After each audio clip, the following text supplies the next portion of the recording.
I was very much struck by how the translation of the biblical writings jump-started the development of literacy across the entire world. Illiteracy was the norm. The pastor's home was the first school, and every morning it would begin with singing. The Christian faith is a singing religion. Probably 80% of scripture memorization today exists only because of what is sung. This is amazing. Here we have a Gutenberg Bible, the Bible printed on the press of Johann Gutenberg. Science and religion are opposing forces in the world, but historically that has not been the case. Now the book is available to everyone. From Shakespeare to modern education and medicine and science to civilization itself. It is the most influential book in all of history, and hopefully people can walk away with at least a sense of that.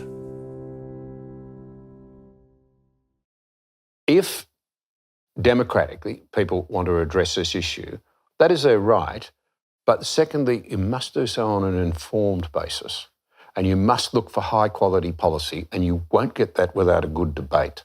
And if you ask me to make a trade between saving the planet tonight on a whim and feeding people, I'm sorry, I'm going with feeding people. You've got to have conviction, you've got to be guided by the data, you've got to actually think facts matter, taking people with you matters. The fundamental spirit that has imbued the West is the only spirit that has ever actually lifted people who are oppressed out of their oppression. Yeah.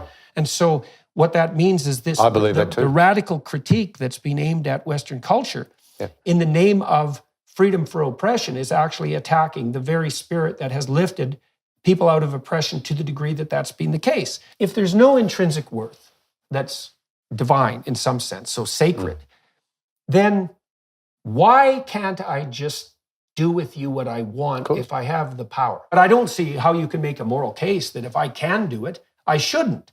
If you're going to make the moral case, you have to make the assumption that each person, in some sense, is created in the image of what is sacred, and you can't violate that, regardless of apparent evidence for hierarchical difference.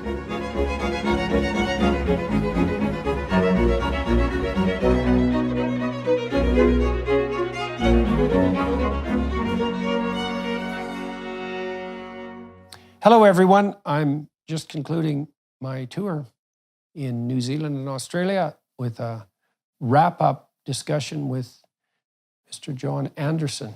And so I'm looking forward to that, and I hope you all find it valuable. The Honourable John Anderson, AC, FTSE, spent 19 years in the Australian Parliament. This included 6 years as Deputy Prime Minister, as a member of the reformist government led by John Howard. Amongst other step-changing initiatives, this government oversaw enormous economic reform, including taxation modernization and the maintenance of a string of miraculous budget surpluses, which resulted in leaving a cash surplus on leaving office in 2007. Since then, John has remained active in public commentary, various advisory bodies, and in the not-for-profit sector. He's been a sought-after speaker in both Australia and abroad. In recent years, he's hosted a successful YouTube and podcast interview series.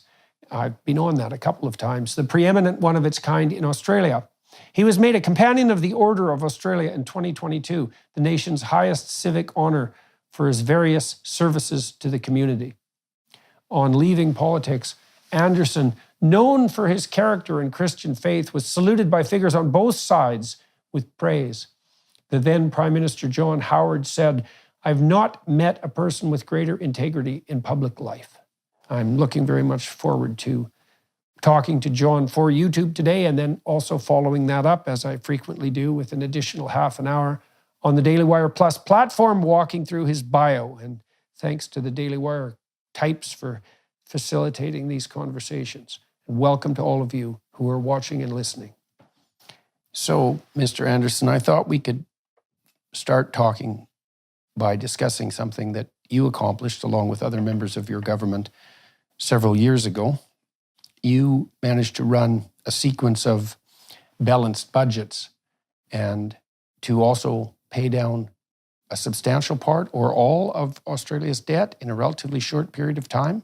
All of Australia's federal debt. All of Australia's federal debt. And money in the bank. And left money in the bank. Okay, and so what years over what years did that take place? Began in 1996.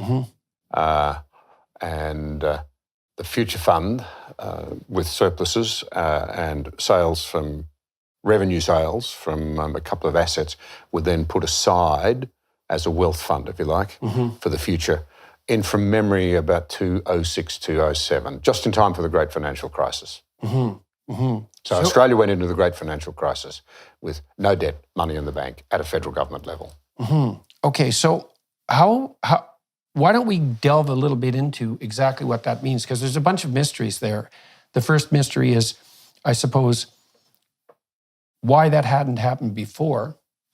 Then the second mystery is, how did you possibly manage it?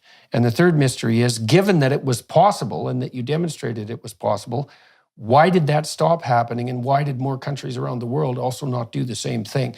So let's start with the first one, which was, why did the governments prior to the one that you were integrally involved in find it necessary to run at a deficit and rack up a tremendous debt? Well, I think probably a lot of it was born with the idea of Keynesian economics, that in flat times, governments spend more money to help, if you like, smooth out the highs and the lows, and then they withdraw and repay that debt in the good times, but they never do. Right, right. So the idea was to smooth out the variability in the so-called business cycle. Right. That's part of it. I think, and that's a good thing to do as long as you have the discipline to start putting money back into the system when you're trading well, the economy's strong, taxation revenues are flowing in, and that's what countries have not done. It's also a good thing to do if you presume that you can, by fiat, in some sense, reduce that kind of variability. And that's not self-evident, right? Because most systems that are reasonably stable have to oscillate to some degree, and you might think it would be a good idea to flatten out the oscillations. It is a good idea. Well, if you can do it. But the key is to do it in the better times. Discipline yourself to prepare for the next downturn. And one of the reasons that the whole of the West and beyond the West, in my view, is in such a dangerous place today is that we haven't done that. We've gone spending. Right, so the theory's predicated on the notion that you're going to do both. Yeah. But the reality is that it's very unlikely that governments will do more than one. Yeah.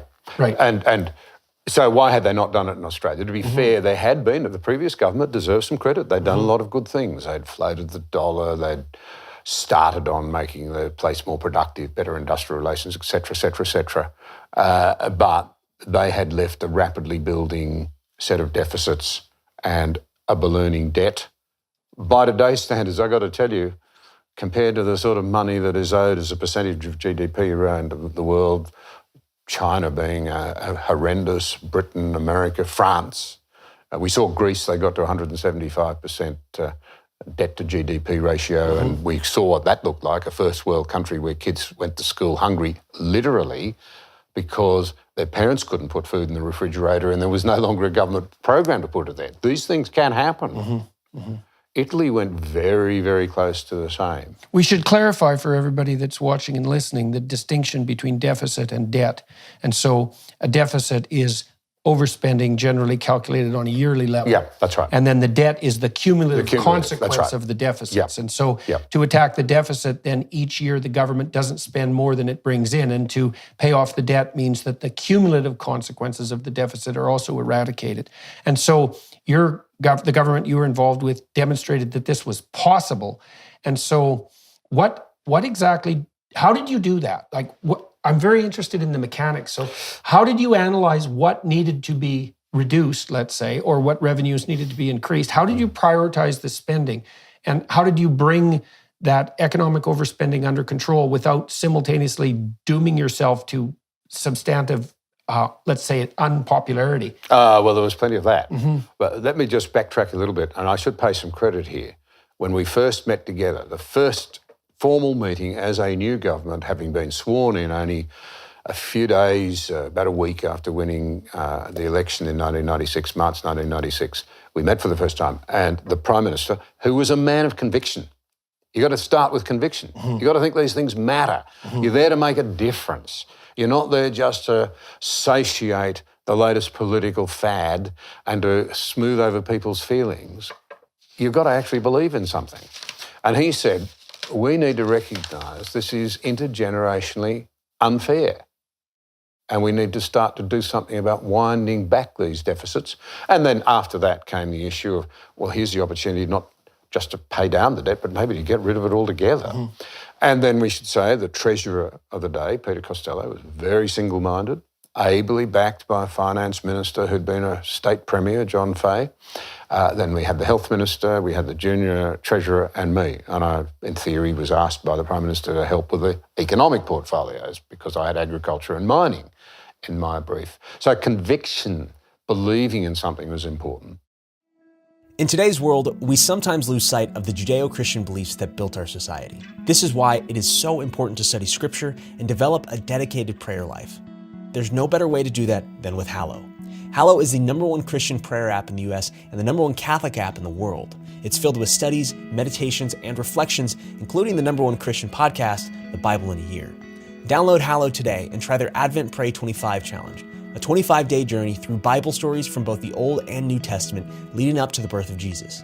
These meditations are led by cast members from the largest Christian streaming series in history, The Chosen. Advent Pray 25 will help grow your understanding of mankind and develop a disciplined prayer habit during a season when our discipline is put to the test. Download Hallow for 3 months completely free and experience the personal development that can come from regular prayer, meditation, and reflection on who the Bible calls us to be. Get Hallow for free at hallow.com/Jordan. That's hallow.com/Jordan. Give yourself the gift of peace, calm, and discipline this Christmas. Go to hallow.com/Jordan today. The second thing I would say is that teamwork's important because the thing you just alluded to, how do you not get slaughtered? Mm-hmm. You've got to take, people would speculate, oh, they're going to do this, they're going to do that, they're going to take something else away. And the minute someone had broken ranks and said, oh, yeah, look out, you better go out and protest on such and such an issue, it would have destroyed the process because people were very wary. Everyone agrees in principle, oh, it's great, they're going to be economically responsible, but what happens if they inflict some pain on me? Right. And in this day when governments are, I'll say it, less and less coherent, less and less convicted of anything, they don't have philosophical underpinnings, they're into ad hocery and managerialism and opportunism. And opinion polls. And opinion polls.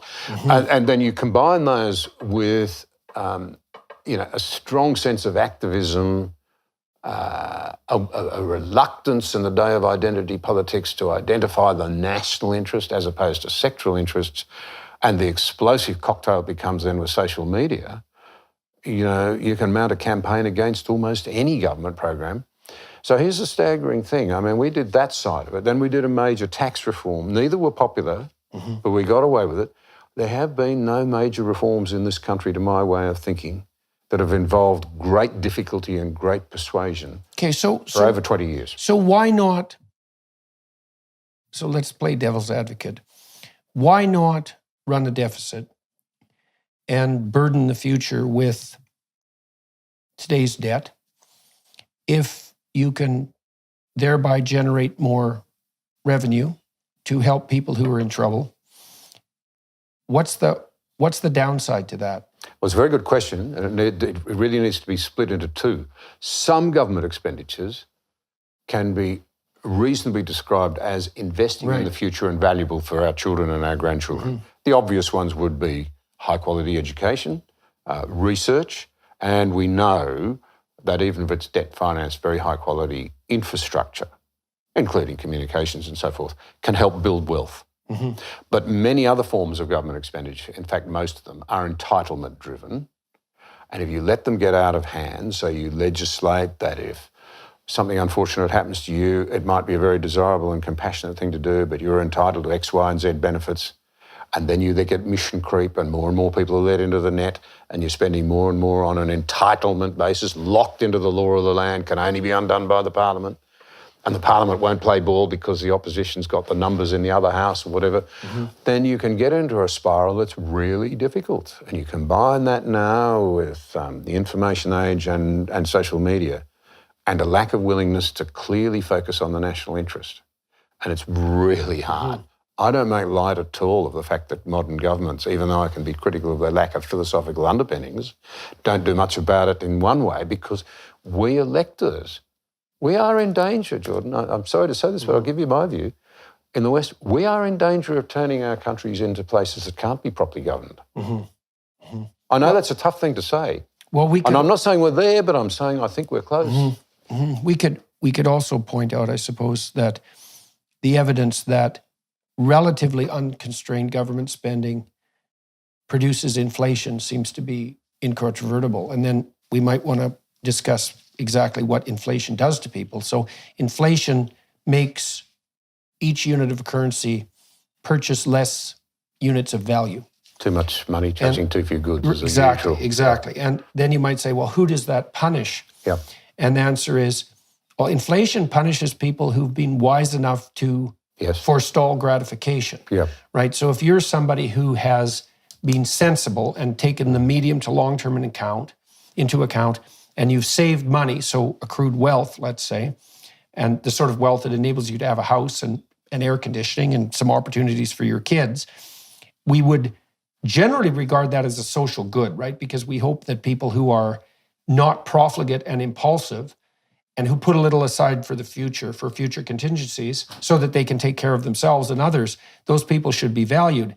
And if you inflate the currency by overspending, then those are the people who are preferentially punished. Because the people who spent all their money, well, they don't have any money. Inflation only affects them tangentially, but it destroys the wealth of the very people whose careful and conscientious striving have produced wealth to begin with. And that seems inevitable. I mean, we've really seen that inflation break out across the Western world to quite a remarkable degree, even a degree that was unforeseen by the central banks, who claimed that they had it under control.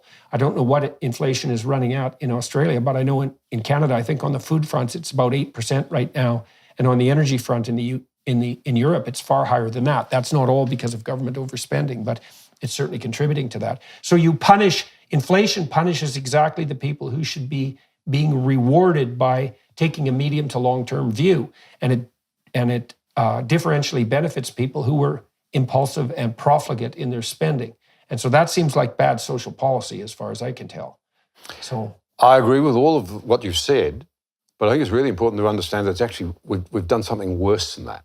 Because what happened was that Australia went into the great financial crisis. I don't know whether you use that term internationally, but that's what we call it here. The meltdown, Lehman Brothers, a real story about the link between culture and good policy outcomes. That one was, because they didn't break the law, but by gee, they broke the spirit of everything that was decent. And these are important things. Where's personal responsibility? Where's decency?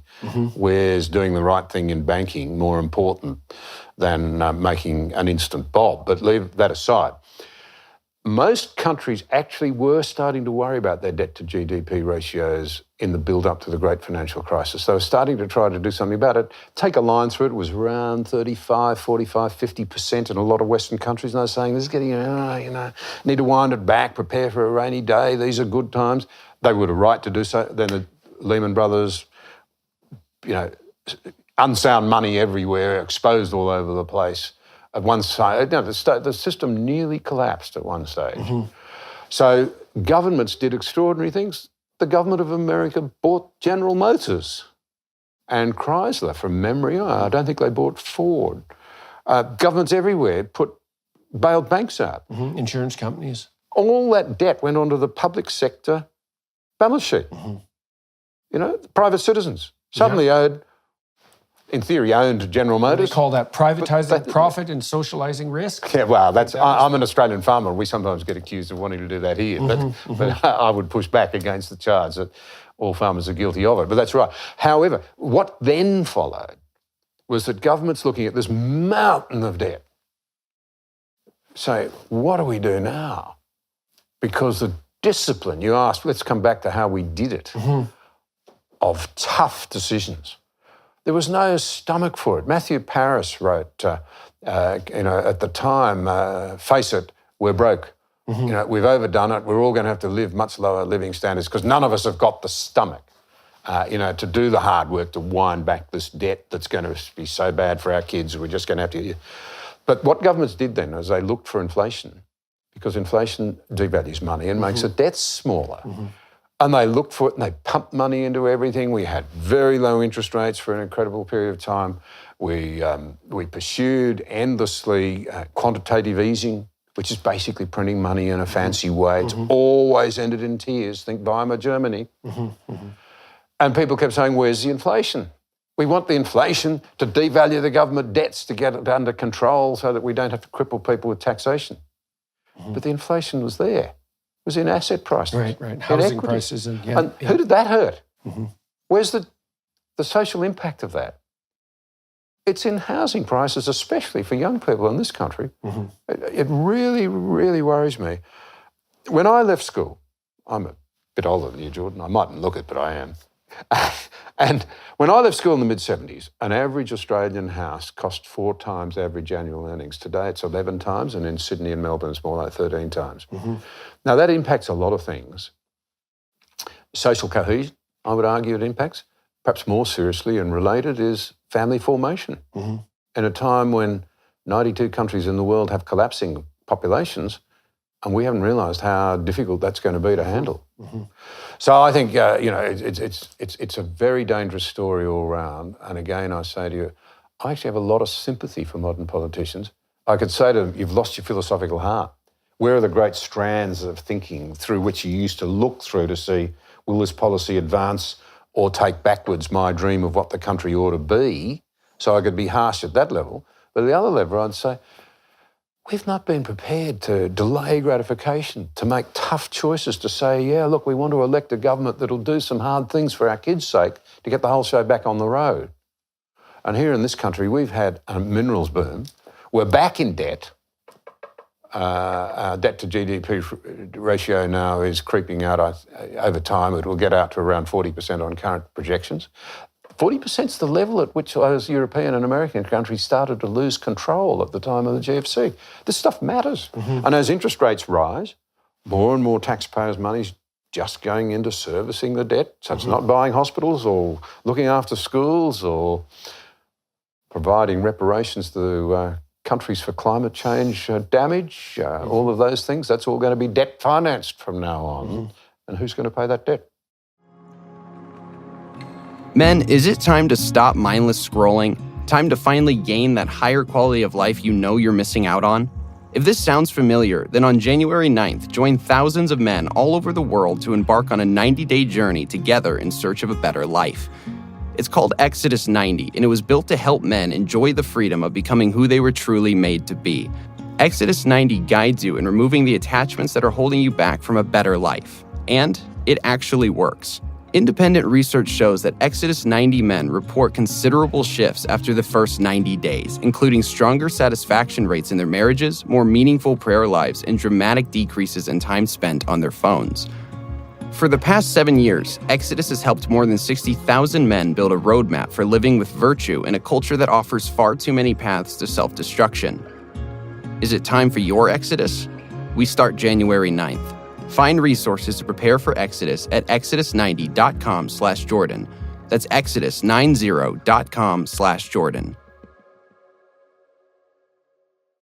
So what did you do to bring down the deficit and to pay off the debt that was hard? And what worked well? I'm very interested in the actual mechanics. How did you decide where savings could be obtained? How did you do the analysis? And where were the major savings garnered? And how much of that was a consequence of tax increase as well? No tax increases. We promised not to. Okay. And we kept to it. I mean, look, there are a few little things like airport charges and passport levies and so forth that we adjusted, but there were no tax increases worthy of the name. We said we wouldn't. We relaxed low tax government. We're committed to that, and we delivered. And the only answer really to your question at the headline level is it was incredibly hard work. And those 5 people with their helpers, I was one of them, and I don't want to take all the credit. I mean, this was the Prime Minister saying, this is what we're going to do. And this is a very capable man called Peter Costello and a little team around him and the rest of us working ridiculous hours. And was that his primary goal and your primary goal was to in government? Yeah. We saw it as a vital part of what we were doing. Now, industrial relations reform, a more productive economy. For me, rural recovery, because it was in a very bad way at the time. That was very important. And I think it's fair to say that we had a deep commitment to tax reform, but we were unsure about how we were going to do it. But we saw that as, getting back to what might have been called in Britain in those days. I don't know whether they don't use it in Britain anymore, but they talked about sound money. We thought that really mattered for a trading nation like Australia, a mid-sized nation. We were very deeply committed to it. But essentially it involved going through everything that government at the level of spent on. detail. Everything. I often tell people, forgive me if somebody's listening to this, oh gosh, he's going to trot out that story again. We spent 3 hours debating whether to continue a $90,000 rat baiting program on Lord Howe Island, which is a little island off to the coast. Rats got there off a ship in the 1960s and they were trying to eradicate them. And we thought, it's not working. Should we continue it or can we save $90,000? So you've got the leaders of the country sitting around a table spending 3 hours on $90,000. We got the bureaucrats who, I've got to say, they served us well. They put up the options, but we got them to bring in a list of all of the community groups, and many of them were gently activist in those days. They'd be wildly activist today, who were drawing on a government teat somewhere. I remember being staggered. They put this up, the list on the, does this list ever end? Oh, no, there's another page, and there's a page after that. And we went through that laboriously. You trim here, you trim there. You say, don't need that group. That group's just working against the country's interests. Here's another one we will support. And, whether it's tax deductibility or grants or whatever. So why didn't the furor around that? Because I don't imagine people were very thrilled about that. Right, because you guys didn't, I see. We didn't break ranks. You didn't break And ranks. neither did the broader political team around us. It was teamwork. It was conviction and teamwork. They're the things I'd want to emphasise. Why did the public put up with it? Well, they nearly threw us out after 3 years. For 12 months, the first budget, with some tough measures in it, was well received. We went up in the polls. The second budget, when Treasury and Finance had advised us that, in fact, we weren't making the progress we thought we were, so we tightened the screws a bit more, and we were in deep trouble. And we were nearly a once-er. But then what happened? This is a really interesting thing. The rewards started to flow. Oh, look, I should just say on how we did it. There were still some assets that we felt could be privatised. That's not always a popular idea, but there were some we felt that could be privatised. And we made a solemn commitment that selling any family silver that was sold would go to debt reduction, not to a new kitchen, if I can put it that way. We're going to pay the house off. We're not going to build a new kitchen, if you see the point I'm trying to make. And we did that, and we stuck to it. And I think there was a slow but begrudging respect in the Australian community. These guys, actually believe in something. I think conviction and belief, well, in those days it carried for something. I hope it still would. And so, we progressed through all of that, only just won a second term. We won it, promising to do something as tough, which was to reform the tax system and scrap the whole messy old arrangement and replace it with what was called a new tax system, with at its heart a GST, a goods and services tax. And some people say, that was a thing that nearly did kill you altogether. But actually, I think my personal view is the other way around. Because we were saying we believe in something, they just put us back. And I think the mood of the country would have been, we don't like this very much, we're really sick of it, but at least they believe in something, so we'll give them a second term. But then the fruits started to flow. Unemployment started to drop. Real employment started to rise. For the first time in this country for a very long time, real wages started to rise. We've got a row going on in Australia about how to get real wages up, and the current government, they didn't tell us they were going to do it. I'm not here to be political, but they didn't tell us during the campaign they were going to do it. Now they have. To get wages up, we're going back to an old system of industrial relations. You can graph it out. Wages rose when we engaged in industrial relations freedoms measures, to free up the workplace and let people negotiate better outcomes and be more productive and ask for more pay. That's when wages started to rise.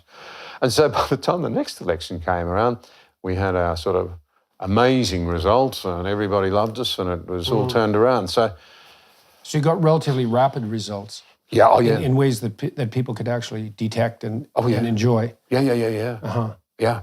Absolutely. Yeah. I mean, we didn't think we'd ever see unemployment down at those levels again, but we got there. The bureaucrats are saying, modern economies don't get that low. And we got there. So why did it go sideways and things returned to their normal state of affairs, let's say? I said I wouldn't be political. Let me be honest and say I think towards the end we were getting a little lax, and the opposition was looking good, and the alternative Prime Minister was promising to be fiscally conservative, i.e. to continue what we were doing. Right. And he looked like John Howard Light. John Howard is our second longest serving Prime Minister, a man I admire hugely and count as a friend. And people thought it's time for a change. There's a bit of the Australian sort of give the other go. Yeah. Well, too. there's something to be said for that. There is something to be said for that. I'm not knocking it. No. Well, one of the reasons that democracies work, I think, is because you constantly replace people at the top. And so your point is that... But not too constantly. Well, You've got to leave them there long enough to yes. get there. See, it took us 3 years. I mean, we did all that hard work. But it took us 3 years, I think, if I look at it back, as a government of conviction, because it was a group of people made up. They'd been in opposition for quite a while. We were convicted, and we were committed to working as a team and to trying to do something. Having the levers of power wasn't just about keeping them. And people say, oh, you know, John, you're just a politician. You all say that. But it was true of us. There were enough of us who believed in the country, and in my case, not particularly addicted to politics as such. It was a means to an end. You know, I believed in these things. My father had almost lost his life fighting during the Second World War, and I thought, well, I don't have a war to fight, thank God. But I can try and make a contribution here, and if it's a bit painful, well, it's not like losing a life, is it? Lying on a hospital bed for 18 months, shot to pieces, and spending the rest of your life covered in scars and with bits of lead coming to your shoulder and stomachs that don't work, and that's what he had to put up with. Right. So, you know, a little bit of courage doesn't hurt sometimes. Have a go. Yeah, well, I did a podcast with Benjamin Netanyahu here recently, and he talked about the price they paid in Israel for his government's economic reforms. And they tried to, well, their actions were analogous in some sense to yours. He was more concerned with cutting tax rates and transforming the environment away from the hypothetically socialist paradise that Israel had degenerated into. And they paid a big price for that electorally, but the medium to long-term consequences for the country seem to have been spectacular. And of course, now he's back in charge of the country, or will be soon. And he seemed also to be somebody who was driven fundamentally by principle rather than by, what would you say, a desire for the trappings of popularity and power. Keeping your hands on the sake of the levers. I think a lot of the politicians that I've watched and talked to, when they don't rule by principle, let's say, or when they're not governed by principle themselves, they devolve to short-term opinion poll manipulating, and they deliver people what they hypothetically want in the short term, even though it's very hard to measure what people truly want, and you can't do that very accurately with opinion polls. And no, you can't. Because you don't give them choices. You can't set the choices out clearly enough to get them. No. It's very hard. First of all, in some really comprehensive sense, people want many contradictory things simultaneously. Yeah. And so scattershot asking them about what they want today in a very narrow manner doesn't inform you about their true wishes. That's a very difficult thing to Well, it's very, very hard indeed. Yeah. You know, would you like a $10 pay rise? Well, yes. We're all for that. Right. But if it means that you're going to have to repay it because it's borrowed money, it's going to cost you $12, well, no, maybe I don't want that. Right, exactly. This is the problem you get. You can't present them with the real cost and the implications of the decisions that they make. Very important, just to go back to the issue though, we got, by the grace of God, reasonably quick results, and people could see the benefits of better governance. And in the end, maybe we got a bit tired, but they felt that there was an alternative that would be safe hands and perhaps a little bit less edgy than we'd been in saying, you know, perhaps we sounded a bit like we were saying, harsh. And maybe sometimes even a little bit self-righteous. Look what we've done. Maybe that was the way some Australians saw it at the time. But here's the point. It unravelled very quickly because the GFC hit. And the saying in Australia was go hard, go early, go households. We pumped a whole heap of money out there to try and counter the GFC, in my view, far too much for too long. And some would say, well, that was the voice of reason and experience. I'd say that, talking. Others might say, oh, Anderson, you're just a tight Scot. Right. I thought it was too much. And then, you know, so we started to build up the debt again. And then we had COVID. And now we've got climate policy, which in my view is often being ill-advised and not subject to rigorous economic analysis and environmental analysis for the real impact that those policies will have. And here's one point that I would challenge people to really, correct me on, but I think I'm right. Right through all, the tendency in policy terms has been to produce results that discriminate against younger people, that make it harder for them to improve their real wages and harder for them to get their foot onto the asset ladder unless they inherit. Well, how much do you think that that's driven, in some sense, consciously and explicitly by something approximating an anti-growth ethos? I mean, my understanding is that the more radical voices on the climate amelioration front presume that it's simply impossible for upcoming generations of people in the West, and certainly people in the developing world, to aspire to anything even approximating the standard of living that we currently enjoy, and that they should bloody well get used to having less, and the sooner the better. And so the fact that young people are being priced out of the housing market, let's say, and face a more uncertain economic future in some ways, looks to me like a feature, not a bug. It's something that's actually part of the plan. Because if your viewpoint is fundamentally Malthusian, you think, well, human beings will multiply until there's far too many of us, and there'll be a catastrophe as a consequence, which is pretty simple-minded biological modeling, by the way, then you're going to assume that everything has to be oriented towards placing extremely severe constraints on growth. And if that means impoverishing people now, while you're forestalling some hypothetical future catastrophe, and that's entirely justifiable. And it seems to me we're running down that road as fast as we possibly can, with moral flag firmly in air, saying to young people and the developing world, well, we had it pretty good, but we probably burnt up more than we should have. And I think it's time for you guys to pay. And so, I don't buy any of that, because I don't think the limits to growth model is biologically appropriate in the least, because human beings aren't yeast in a petri dish by any stretch of the imagination. And I think that the idea that we need to impoverish the poor and the young to save the planet is not only morally reprehensible and arrogant, but will also produce a far worse planet on the environmental front. I mean, I think all the data suggests that. And so I don't exactly understand why people are buying into this with such avidity, because there's no evidence whatsoever that it's producing the results that are intended, even by the people who are pushing forward the policies. Black Rifle Coffee Company is helping you knock out your holiday shopping with a ton of awesome new products this year. Shop the best brewing gear, thermoses, mugs, and apparel designed for folks who love country and coffee. Black Rifle sources the most exotic roasts from around the globe. All coffee is roasted here in the US by veteran-led teams of coffee experts. Stuff your Christmas stockings with the latest roast from America's coffee for 10% off with the code JORDAN. Better yet, sign your Secret Santa up for a coffee club subscription. Imagine the joy of a pre-scheduled coffee delivery, your favorite roast when you need them most. It's the gift that keeps on giving. Black Rifle Coffee Company is veteran-founded and operated. They take pride in serving coffee and culture to people who love America. Every purchase you make with Black Rifle helps support veteran and first responder causes. Go to blackriflecoffee.com and use promo code JORDAN for 10% off coffee, coffee gear, apparel, and when you sign up for a new coffee club subscription. That's blackriflecoffee.com with promo code JORDAN for 10% off. Black Rifle Coffee, supporting veterans and America's coffee. A lot of issues in there. Let me have a little bit of a go. I think you're right. Our parliaments now are infused with a lot of people who think we've got to stop growth and wind it back. Mm-hmm. But they won't tell you that.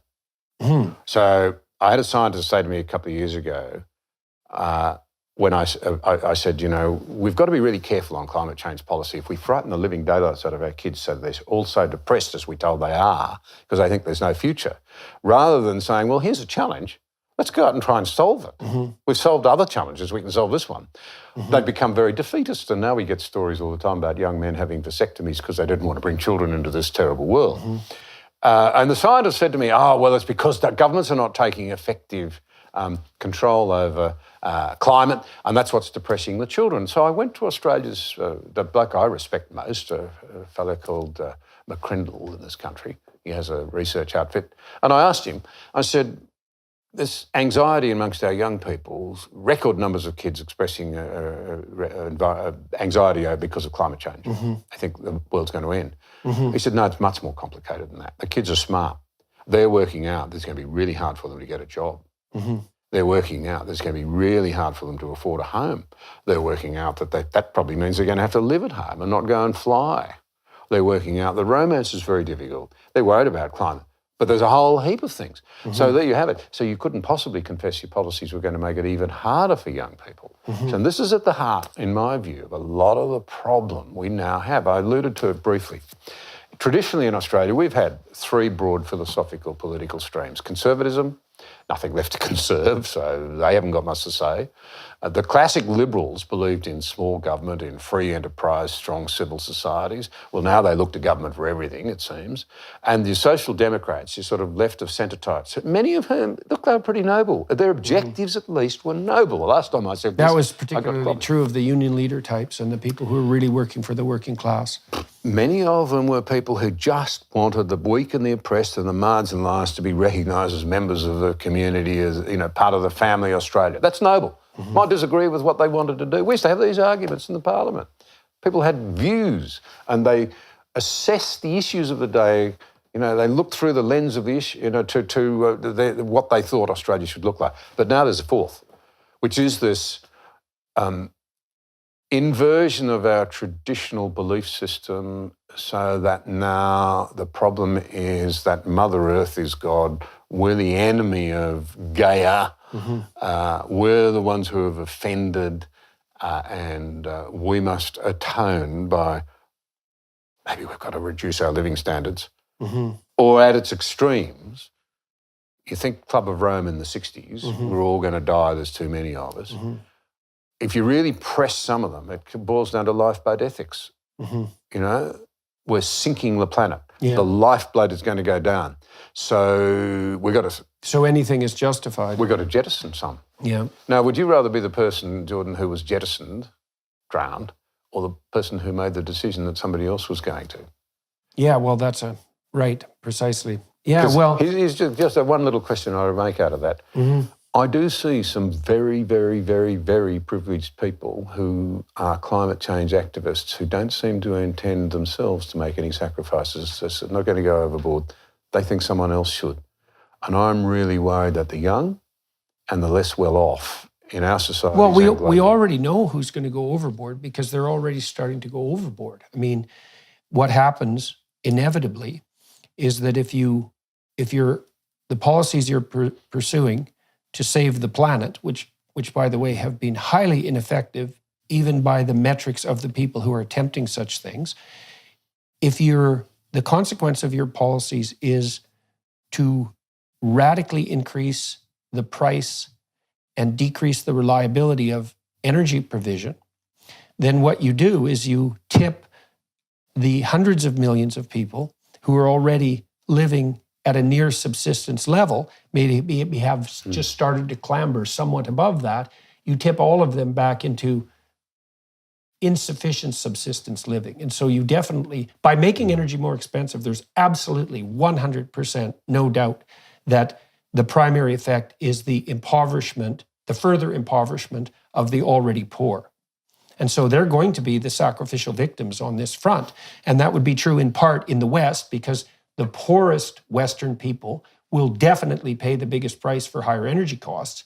But it's even more true in the developing world because as poor people are in the West, they're richer than poor people in the developing world. And if energy is more scarce and food is also more expensive, then the poor people in the poorest places will be the ones who suffer the most. And there's absolutely no doubt that that's already happening. And so it's a very peculiar thing to see, especially when it's conjoined with the fact that I don't see any evidence whatsoever. And I've talked to people who are very knowledgeable on this front, people like Bjorn Lomborg, for example, who've reviewed the evidence very carefully and showed that all of the tremendous amount of money that we've already spent, wasted, let's say, on such things as hypothetical climate amelioration have not only not ameliorated climate alteration in the least, not measurably, but have definitely made energy far more expensive. And in places like Germany, have also made it dirtier. So I read the other day that I think Germany has fallen to 170th. I hope I have this stat right, but the principle of it's right anyways, is that energy is not only way more expensive and way more unreliable in Germany, to the point where, for example, manufacturers of car batteries for electric cars can no longer do it profitably in Germany because electricity costs are too high, but that while they've demolished the energy provision system and rendered themselves hyper-reliant on the Russians, they've also made their energy per kilowatt much dirtier, because you need backup for these hypothetically green renewables, which aren't green at all, by the way. You need backup, and that backup has to be fossil fuel, and they've shut off their nuclear plants, and so now they're turning to coal. Or many of the Europeans are now turning to wood burning to prepare for the winter, and they're deforesting. In many places, they're deforesting the country. And so one of the things we got to get real straight here is that even if your goal, and even if you have the goal of a more sustainable environment, and you have your metrics in place to produce that, and even if you accept the apocalyptic version of carbon dioxide overproduction, which I don't at all, by the way, but even if you do, there's no evidence whatsoever that these counterproductive policies that are punitive in relationship to the poor have had any impact on the environment at all that hasn't been entirely negative. And so I don't see at all how anybody on the radical left, on the globalist utopian environmental front, can put forward an argument saying that there's anything about that that's moral, because we have way more people who are poor than we needed to have. We're impoverishing people in the West and the developing world. And while we're doing that, we're actually making the environment worse by the standards that the people who put in the policies regard as the appropriate standards. So how is that helpful? And then on the colonial front, one of the things we hear all the time is how awful the European world really has been in terms of its imposition of the colonial empire on the rest of the world. And there's no doubt that, all of us walk on blood-soaked ground, and that's part of the catastrophe of being human, I suppose. But I can't see anything more colonial that we've ever done than to insist that we enjoyed a pretty damn good standard of living, and that was driven almost entirely by fossil fuel reliance. But it's pretty much enough of that for everyone else. And we cannot expect to have a world where those in the developing world could aspire to or hope to have anything like the prosperity that we've enjoyed. And we're going to be the good examples in our own country and teach those, let's say, backward savages exactly how they should treat the planet. I can't see anything more colonial than that attitude. Like I see in Canada, for example, I think I read recently that if Canada hits all of its climate goals for the next 25 years, we will reduce our carbon output less than China will increase its carbon output next year. So it's completely bloody pointless from any practical perspective. And the argument might be, well, we should lead by example. It's like, now should we? We think those developing people in the developing countries who are trying to move towards some reasonable standard are too damn dumb to figure this out all by themselves, eh? And we're going to charge in there like the saviors. And while we're doing that, we're going to impoverish them, and we're going to make our own countries worse off. And there's nothing colonial about that. It's like, I don't think so. I think there's something plenty colonial about that. We should say, it's no wonder that you'd like to have enough food to eat and not have to burn dung and wood in your huts. And it's no wonder that you'd like to have some educational opportunities to your children. And obviously, the way forward to that is going to involve fossil fuel utilization, clearly, because there's no alternative. And we'll just get the hell out of the way while you pursue, quite successfully, by the way, what we've been pursuing for 200 years. I don't see a moral leg to stand on in that debate. It's appalling, and it's murderous. It's worse than appalling. It's murderous. Have you noticed all of these big tech companies masquerading as privacy companies? Every now and again, Google, Apple, or Facebook will release a security feature in an attempt to convince you that they're not actually collecting and selling off your data. This is not true. Free big tech platforms make their money by selling your information to advertisers. They know when you're online, what kind of content you're engaging with, and even the transactions you're making. To protect myself against big tech's prying eyes, I use ExpressVPN. When you use the ExpressVPN app on your computer or phone, you're hiding your unique IP address. That means that websites can't find your real location or track what you do online. In addition, ExpressVPN encrypts and reroutes 100% of your online activity, which means hackers can't see it. Plus, ExpressVPN is incredibly easy to use. All you have to do is tap one button to protect all your devices. One ExpressVPN subscription covers up to 5 devices at the same time, so you can protect your entire family too. ExpressVPN is rated #1 by CNET, Wired, TechRadar, and countless others. Protect your online activity today with the VPN rated #1 by Business Insider. Go to expressvpn.com/Jordan and get an extra 3 months free on a 1-year package. That's expressvpn.com/Jordan. expressvpn.com/Jordan to learn more. Well, to pick up some of those themes, I mean, I'm, as you know, involved in agriculture, and I'm passionate about feeding people. And you made the comment about driving people in the developing world into poverty. I put a slightly different twist on it. You'd reverse decades of the most astounding progress in lifting people out of poverty. Right. Australia is one of the 7 big hitters in international agricultural research. There's 6 countries and the Gates Foundation that put money into it. And we've just done some research which is really interesting. It shows that participants benefit their own agricultural sectors enormously, because while we participate and help the third world, developing world, with their feeding issues and so forth, we learn things that we're able to bring back here. It's a real win-win. And the progress has been amazing. An extra 5 billion people fed properly. Right. It's stunning. Over the last 50 years. That's something to celebrate. That's for sure. This is good and that's news. a huge part of that is a consequence of their turning to something like free market solutions. Western know-how, under a Western rules-based system, led by the dreadful Americans.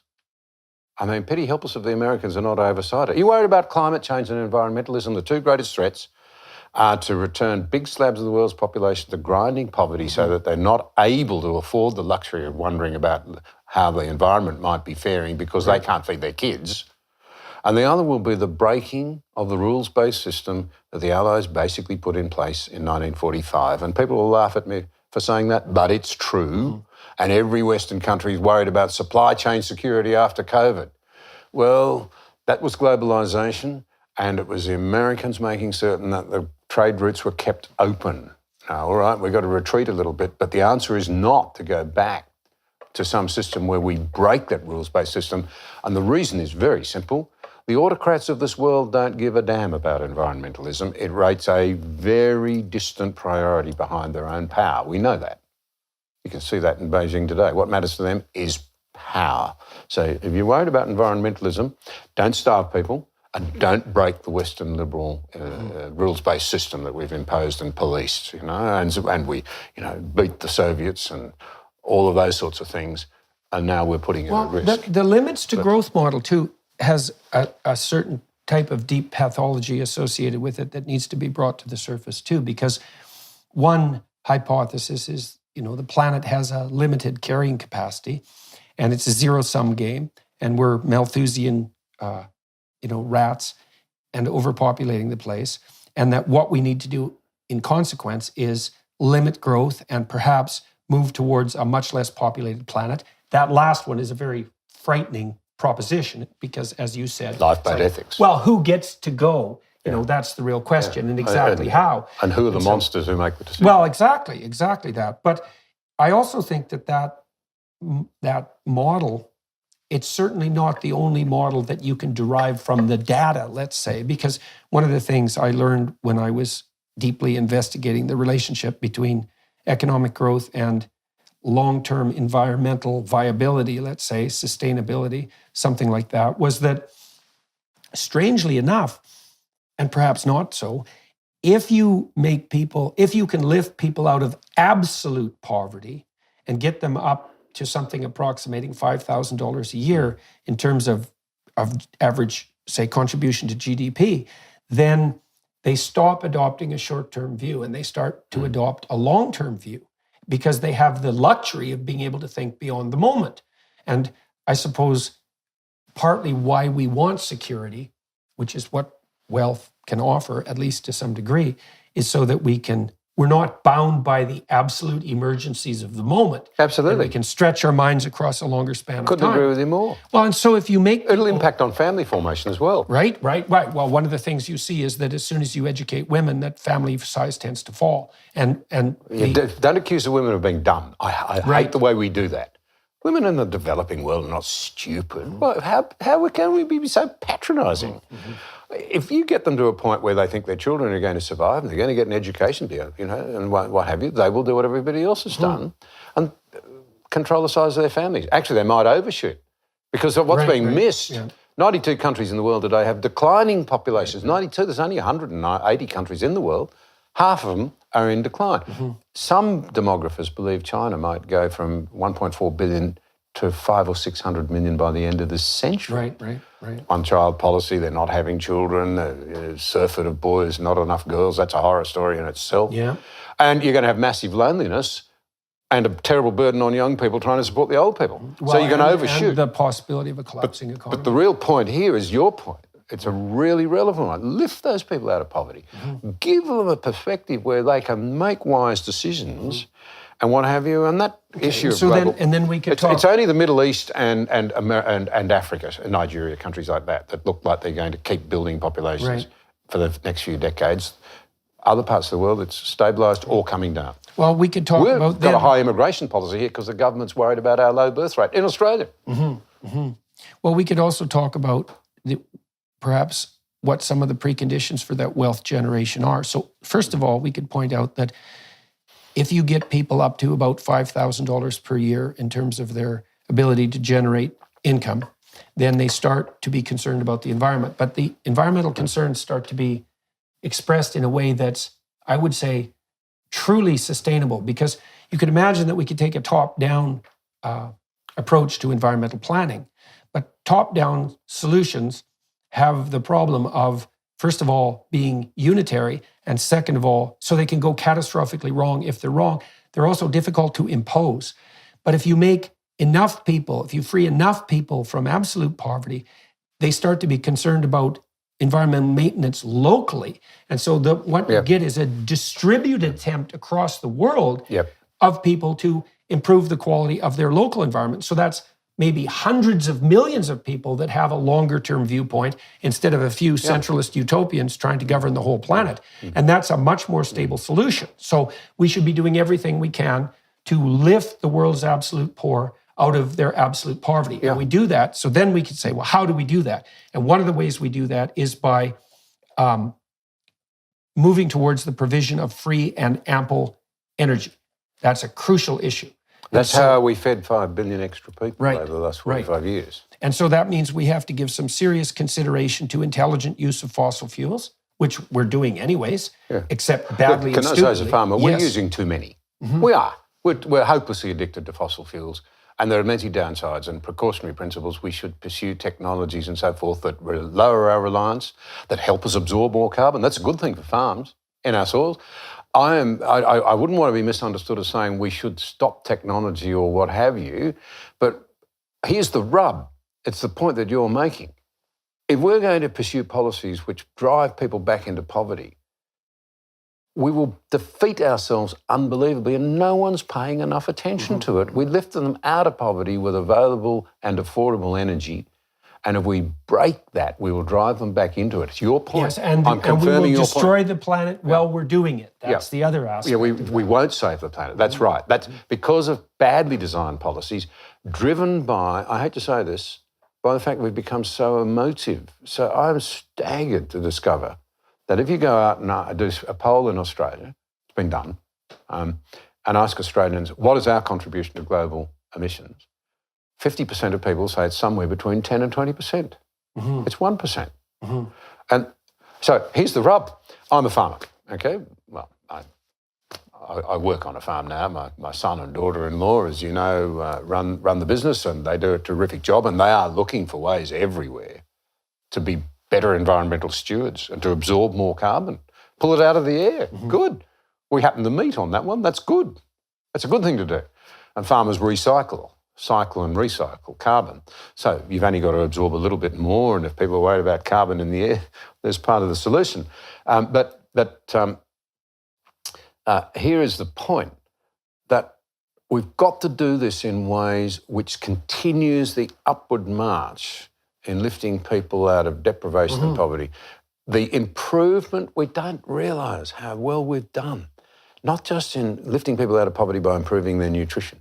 Education, with the exception of a few cultures now, even the girls around the world are getting much better education than we thought. Most people have much better access to electricity than has been thought. That we've fallen behind in our understanding of the progress we've made. No, it's been so rapid, it's hard to believe. And to stop it, yeah, well, I think we should take great pride in it. And we've done it with research, with extension, compassion, concern for others. That's not a bad thing to have.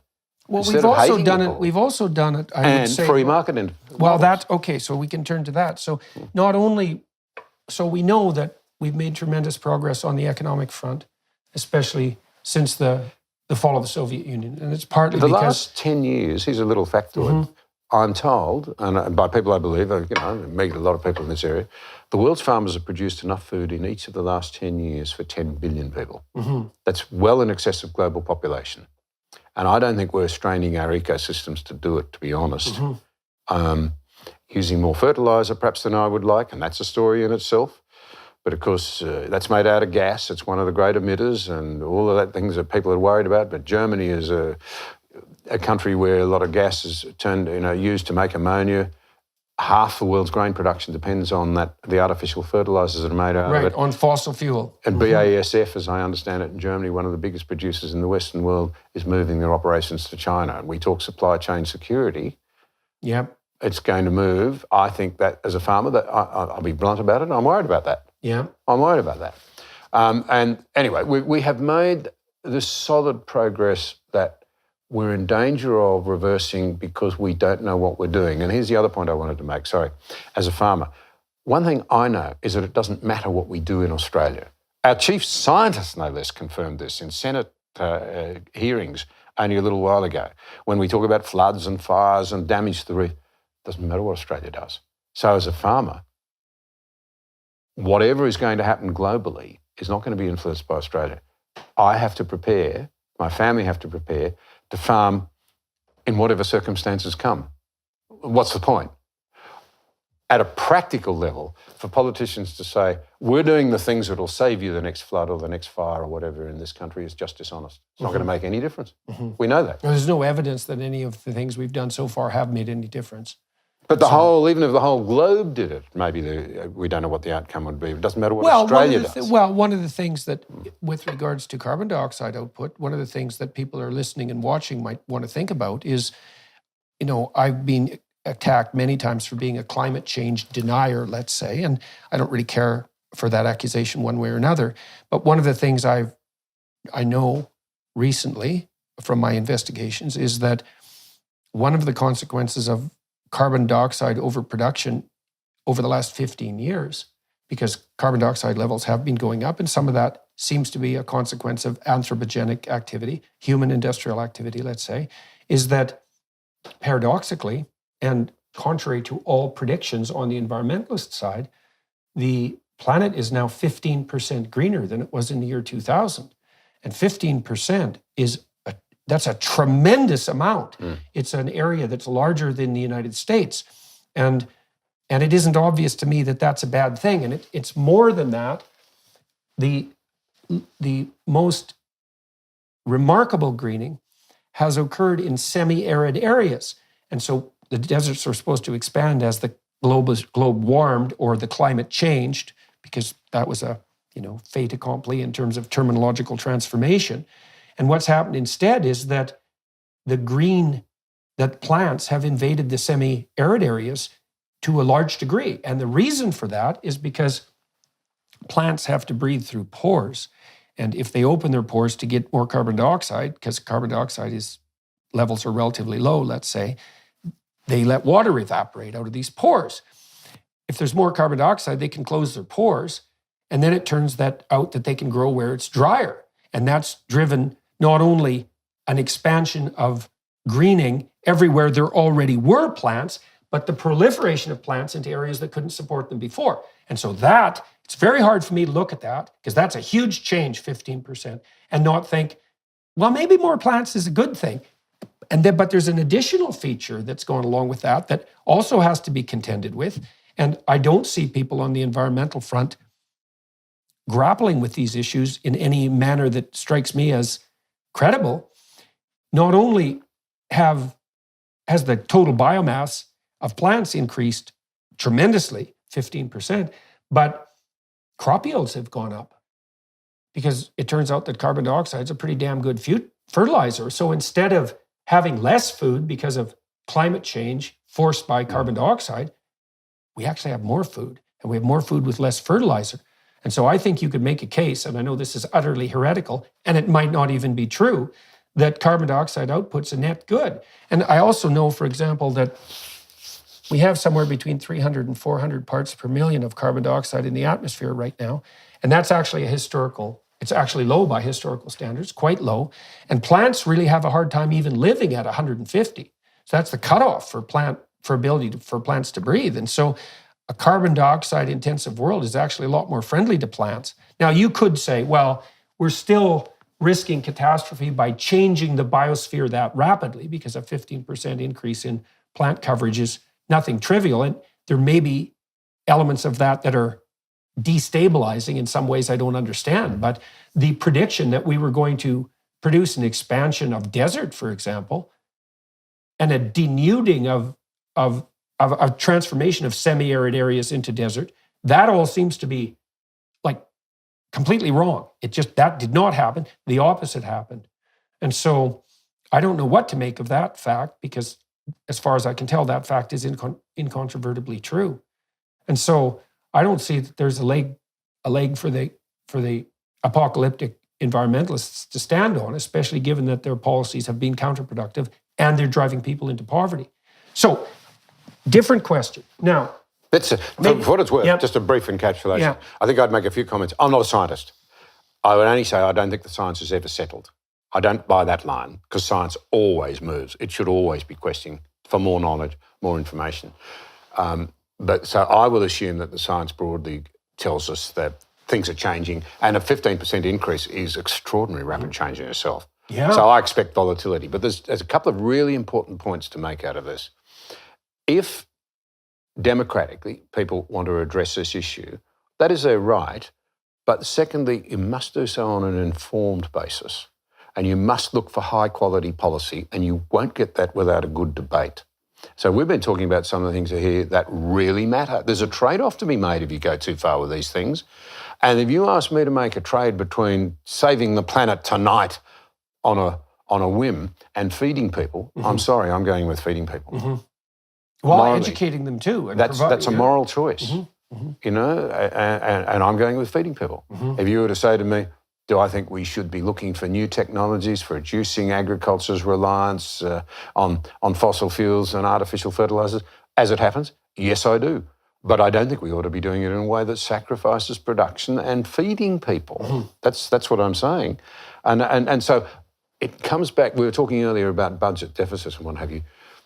You've got to have conviction, you've got to be guided by the data, you've got to actually think facts matter, taking people with you matters. Well, you also talked about the necessity of being guided by principles. And so one of the things we could talk about too is if we accepted the proposition that it would be good to develop policies that would ameliorate absolute poverty, and that would be good for poor people, and that would be good for the planet too. But we've done a lot of it. Well, we might also ask how we've done it, because I would say that it's clearly the case that in places like communist China, let's say, which has undergone this economic revolution, that the degree to which that economic revolution was possible was because even the Chinese communists accepted the necessity of some of the principles that go along with open and free markets, open and free trade. And so one of those would be, so the West is getting a pretty rough time now on the radical front, and this is feeding into ideas like we owe the third world reparations for our climate damage for being colonial and oppressive. And that are the ethos that's associated with the West is fundamentally colonial and oppressive in nature. And the thing that really bothers me about that is that I believe that the fundamental positive spirit that has imbued the West, which is actually not a Western creation because it's actually a Middle Eastern creation, the fundamental spirit that has imbued the West is the only spirit that has ever actually lifted people who are oppressed out of their oppression. Yeah.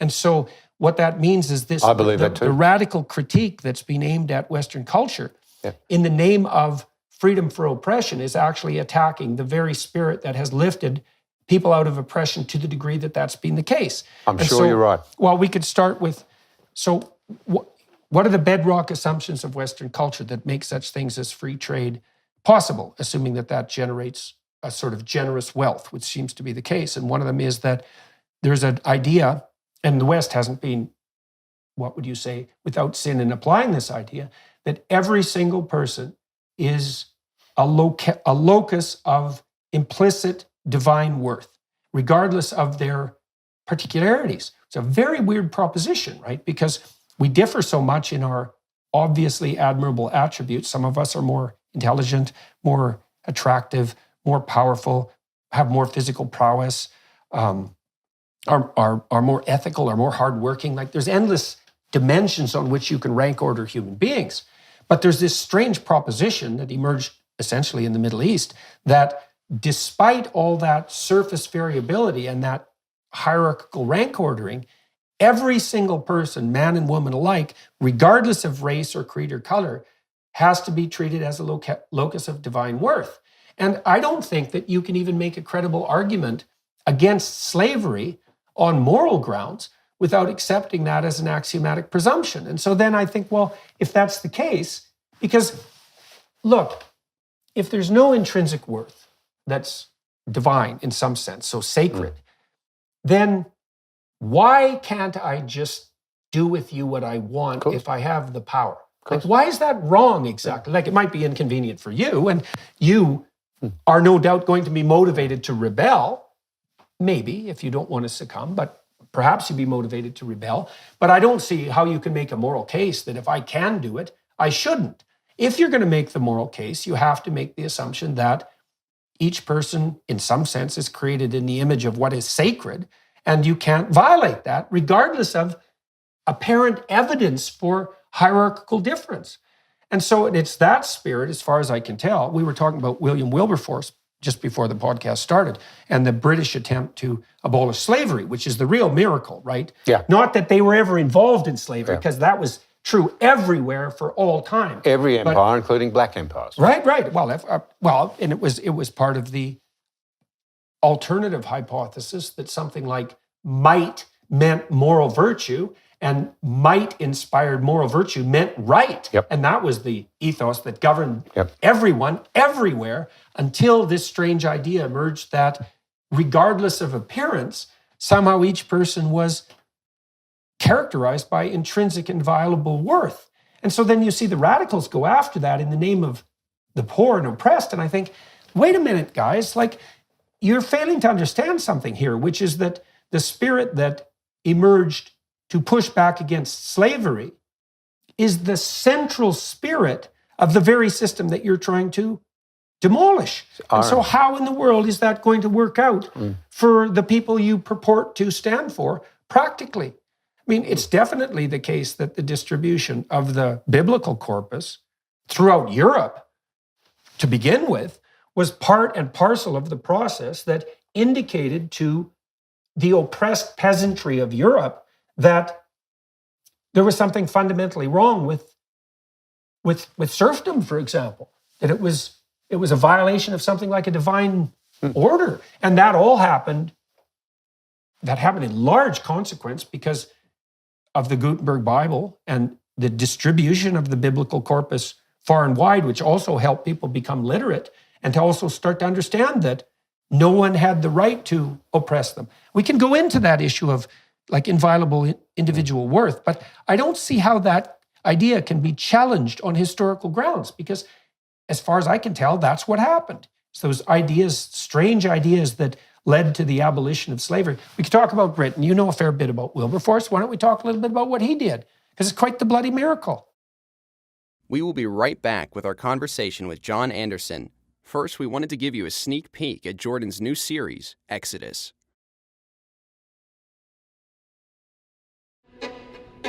The Hebrews created history as we know it.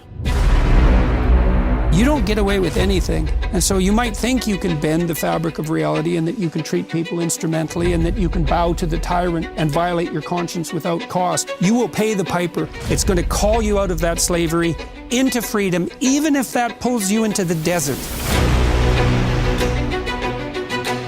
And we're going to see that there's something else going on here that is far more cosmic and deeper than what you can imagine. The highest ethical spirit to which we're beholden is presented precisely as that spirit that allies itself with the cause of freedom against tyranny. And yes, there exactly. Is that hope. I want villains to get punished. But do you want the villains to learn before they have to pay the ultimate price? That's such a Christian question.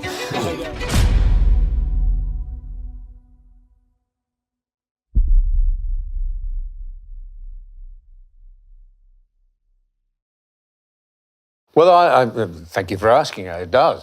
Before I do, to take up this point that you're alluding to, Australia's longest-serving Prime Minister and probably the deepest intellectual leader, certainly since the Second World War.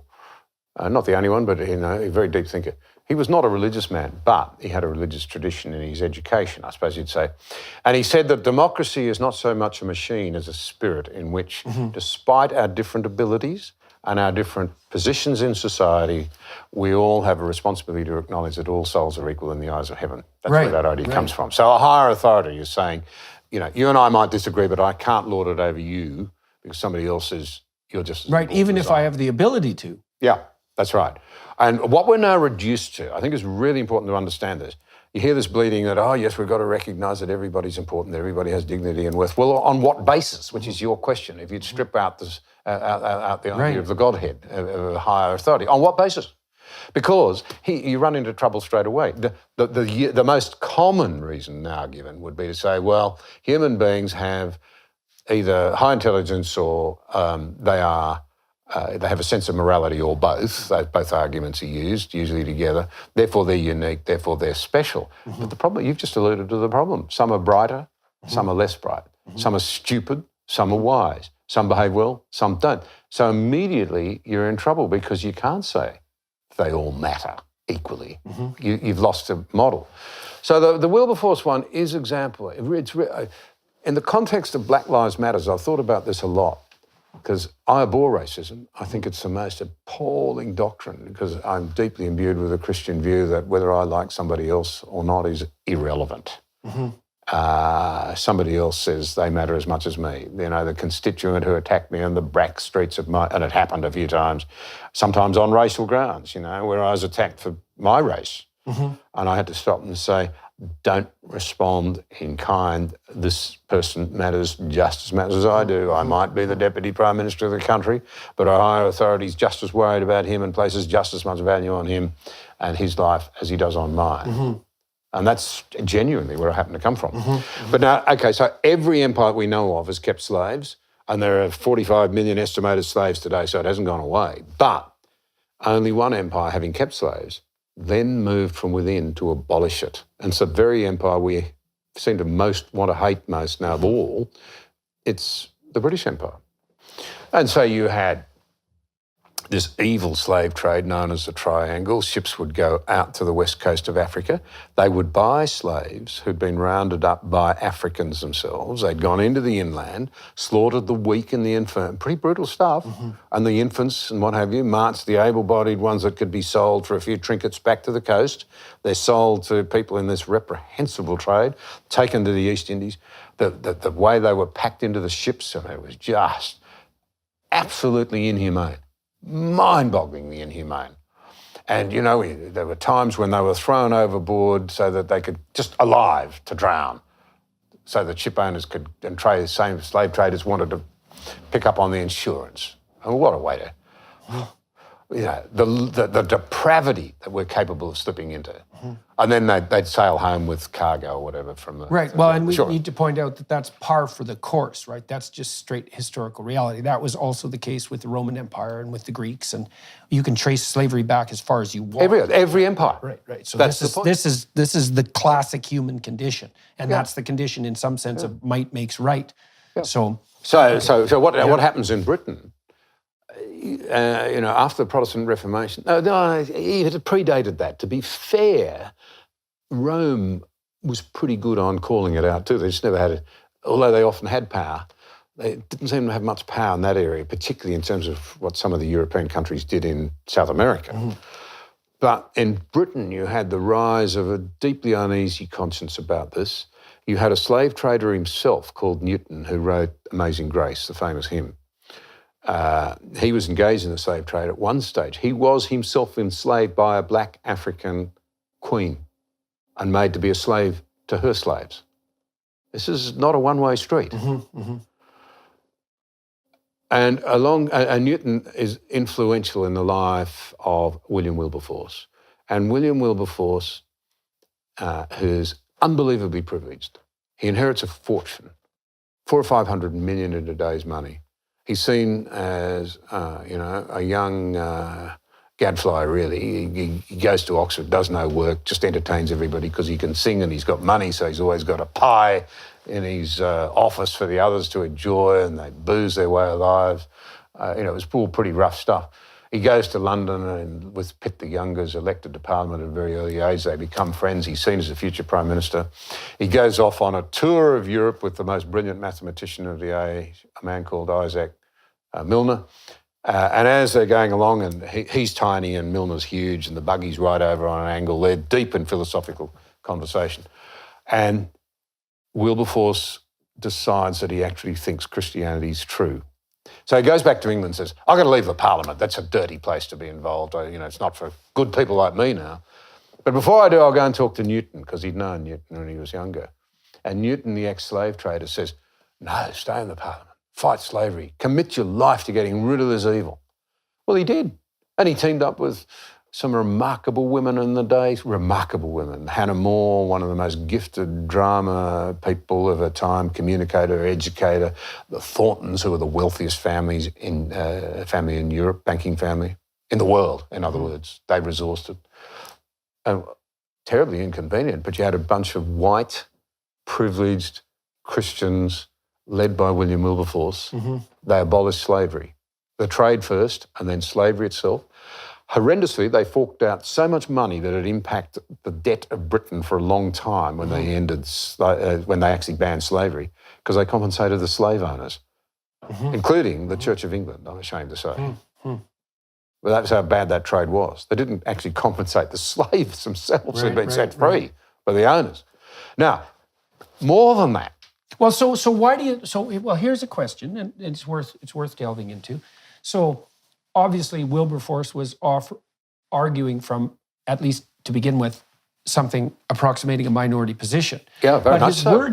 But his words didn't fall on deaf ears, right? No. He was able to elicit an echo of conscience in the people that he was speaking to. Well, so to me, the consequence of that is, or the reason for that, is that by that time, the notion that all human beings were made in the image of God had permeated the English narrative consciousness enough so that when what that meant was made explicit by someone like Wilberforce and people were being called on their hypocrisy, their own conscience echoed the claim. Yeah, but there's another aspect to it that's really interesting. Just to finish on what Britain then did, is to try to end it everywhere else. And so they sent the most powerful navy in the world to stop slavery on the high seas. And a lot of white sailors died. Were they racist because they were white males? No, dying to end black slavery. So this is much more nuanced. I mean, this idea of calling out one race against another for all the evils of the world it does not stack up for a moment. Now, to come back to your question, because it's germane to that, I reckon it would be fair to say that it did start to fall on fertile ears, but the shocking part of it was that he was saying, it's not just we white Europeans who are human beings who need to be valued. See what I'm saying? He's saying that these people who were regarded as less than human, the Africans, were also fully human. And the famous text is from Galatians, for we're no longer slave and free, we're no longer Gentile or Jew, we're no longer man and woman, we're all one in Christ. In other words, all equal value. God doesn't discriminate, loves each of his creations and loathes it when they're violent to one another. That's what he took out of it. He went away and studied. He wrote a book. You can still get a modern translation of it called Real Christianity. And the subtitle is The Difference Between What People Think It Is and What It Really Is. And that was very interesting in itself. And one of his great supporters was Josiah Wedgwood, the pottery maker. And he struck what is regarded by a lot of people, historians, as the first political slogan. A brilliant piece of pottery, incredibly intricate bas relief, I think that's the word you use for it, of an African man looking up pleadingly. It's incredibly lifelike. It's a beautiful piece of work. You know, and it's white on the Wedgwood blue background. And the thing underneath it is not, am I not a man and a brother? Right. Now, this is really radical stuff. But it's fantastic stuff. And Churchill said when a culture stops talking about its history to its children, the story of its beliefs and its heroes, it's saying they're null and void, and young people don't have a sense of place, and they're thus open to Karl Marx's dictum that people that don't know their history are easily persuaded. Yes. We don't know any of this. I mean, what a hero is Wilberforce. This guy could have had the life of Riley, could have been Prime Minister, got his hands on those levers of power, but he dedicated his life successfully as a very wealthy man, a very privileged man, to people who were not regarded as full members of the human family. Right. Well, I think why would you not be inspired by that? Slavery for 175 years on the high seas, if I remember correctly. Sorry? So the British fought slavery for 175 years on the high seas. Well, they were still fighting it. Well, right. You know, I mean, we thought it had gone in Australia. The Australian Federal Police were called to a house in 1975 in the suburbs of Sydney because there was a story going around there that was a brothel that had slaves in it. The police said, no, that's no slavery in Australia. And they turned up there. They'd been told there were 20, but there were 23. It was true. And we started to realise, we had to pass laws because there was no laws against slavery in Australia. There were no laws. So we assumed it didn't happen anymore. But now we know there's 45 million Indian. There's a lot of them. I've been trying to think through, you talked about this book Wilberforce wrote about, let's say, true Christianity. And I've been trying to think through what it might mean practically and graspably, I suppose, that each person is in some sense of axiomatic worth. That's the axis around which all belief must turn, all productive belief. And so I think it has something to do with the nature of consciousness itself. I mean, all of us are very particularized creatures, right? So we're only going to make ourselves manifest in the world once. We're a very unlikely combination of genetic improbability. And so biologically, we're each unique. And then the circumstances we're thrown into are also unique. And so we're each the conjunction of two unique situations, let's say, highly unique. But each of us, within those unique circumstances, with those unique talents, have to grapple with, let's say, we have to grapple with the possibility that's laid out in front of us. And we each have to do that in a particularized way. And if I, as a conscious being, if I grapple with the possibility that lays itself out in front of me, I can bring something into being that only I can bring into being because I'm particularized. And then the thing that's so remarkable about that is that because I can communicate, and that's part of this fact that I'm imbued with this logos, which is really the capacity to communicate, if I create something unique, if I realize something unique because of that particularity, I can then share it with other people. And so that means they can, weirdly, even though we're all particularized, we can all benefit from the operation of our own particularity. And, you know, there's this idea that's deeply embedded in the Christian belief system that whatever Christ is the word that generates order out of chaos, made flesh, right? And then he's God himself, which is the process that generates habitable order out of chaos. made human. And it's a very interesting idea because what it means is that there's a universal principle, that's the Logos itself, the Word, that finds its embodiment in the particularities of time and place, right? So that unites, let's say, a little town in the Middle East 2,000 years ago with the divine itself. And that's a model for a human being, is that we each embody this process of encountering chaos and potential and transforming it into habitable order. That's what's laid out in Genesis 1. And we each do that in a way that's communicable and that's universally valuable because we can share it. And insofar as our societies are set up to insist that that be allowed to happen, then our societies can be productive, reciprocal, and generous. And then we can operate collectively to compete and cooperate in a manner that elevates all of us. Yeah. And I don't think any of that's arbitrary. So when we're talking about, it seems necessary that every culture has to establish itself in relationship to something like axiomatic presuppositions. You have to make some presuppositions. Maybe the left makes the presupposition that the motive force of the world is power. It's something like that. Certainly the postmodernists do that. But you could say that, well, Western culture, insofar as it's been guided by the highest possible spirit, has made the axiomatic presumption that every person is of a divine value. And that means they have something that's intrinsically valuable to offer, to bring into reality itself. That's why you're not supposed to hide your light under a bushel, let's say. And then I think you can make a very practical case that, well, isn't it valuable to learn from the particularized experience of someone else? I mean, what an unbelievable advantage that is that I can sit here and talk to you. Yeah. And everything that you had to learn painfully, you can communicate to me. Yeah. And if I have any sense at all, I can listen, and then I can learn that without having to undergo all that suffering. And then you might think, well, isn't it the case that if we set up societies on that basis so that everybody is regarded as a valid source of redemptive information, we can all exchange that, and isn't that the proper pathway to life more abundant and peace and generous reciprocity? That all seems to me to be just true. And that's instantiated in voluntary free market economies fundamentally because we get to freely exchange the goods that we can freely produce. So we can both profit. So that, and more than that even, I would say, so that we can both profit in a way that helps us walk uphill more and more efficiently, and that we can both do that in a way that's simultaneously good for everyone around us. We can actually do that. And I don't think any of that's arbitrary. And so one of the things that's worth pointing out is that if your stated goal is something like the removal of oppression, we can say, well, congratulations to you, you're not on the sides of the tyrants.